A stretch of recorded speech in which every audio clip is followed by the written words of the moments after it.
Sometimes the people we trust the most are the ones we should fear.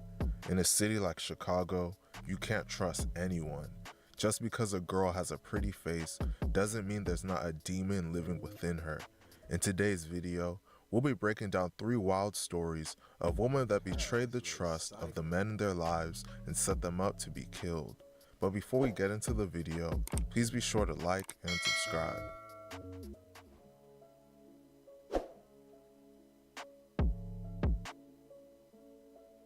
Our first story covers a woman named Eupora Jackson. Eupora was from Chicago, Illinois, more specifically the Englewood neighborhood. She was a shady character and would steal from people. One day, she stole from the wrong person. Eupora stole a gun from a man, and once the man found out, he wanted repayment. Eupora would eventually come up with an evil plan to pay off her debt. While living a double life, Eupora was dating a man named Eric Hamilton.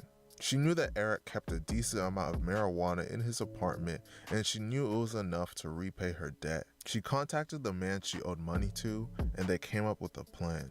On July 26, 2019, Eupora and Eric returned to his apartment around 4 a.m. after attending a party with friends.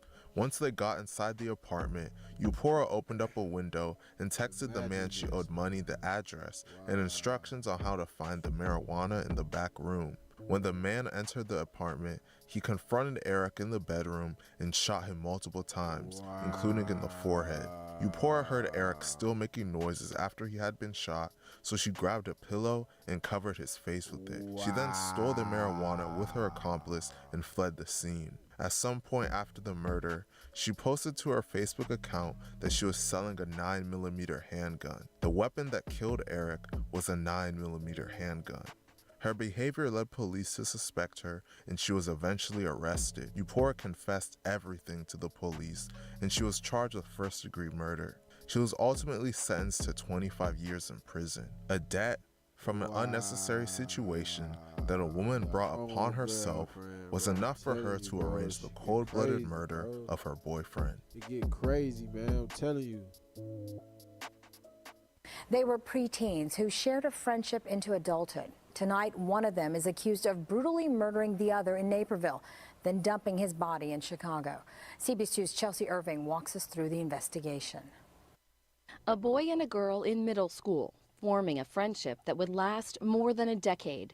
But prosecutors say that girl, now 21-year-old Cassandra Green of Rockford, would grow up to kill her friend. Our next story involves an evil mother that convinced her son's girlfriend to backdoor her childhood friend. One day, in January of 2018, a woman named Cassandra Green was scrolling through social media when she saw an old childhood friend had made posts showing off money and drugs. The old friend that she saw was a man named Michael Almendarez. Cassandra was sitting next to her boyfriend named Ernest Collins and his mother named Candace Jones. Cassandra showed both of them the post. The mother, Candace's eyes lit up as soon as she saw the post, as she realized she had a valuable target on her hands. She became fixated on robbing him for everything he had.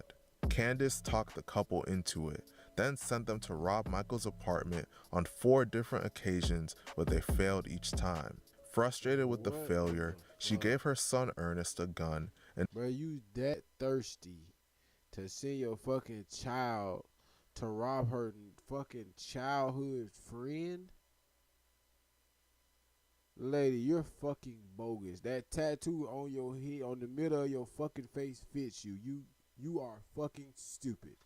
and devised a new plan to try to rob Michael again and shoot him when he got in their car. Since Michael and Cassandra were childhood friends, they all knew that she could easily convince him to link up with her, and that's exactly what she did. On January 14th, 2018, at around 9:11 p.m., Michael received a message from Cassandra arranging for her to come pick him up in her car. Shortly after receiving the message, Cassandra arrived at Michael's apartment and he hopped into her vehicle. Cassandra then drove around for 5 minutes when the boyfriend, Ernest, emerged from hiding in the back of the car and shot Michael twice in the back of the head.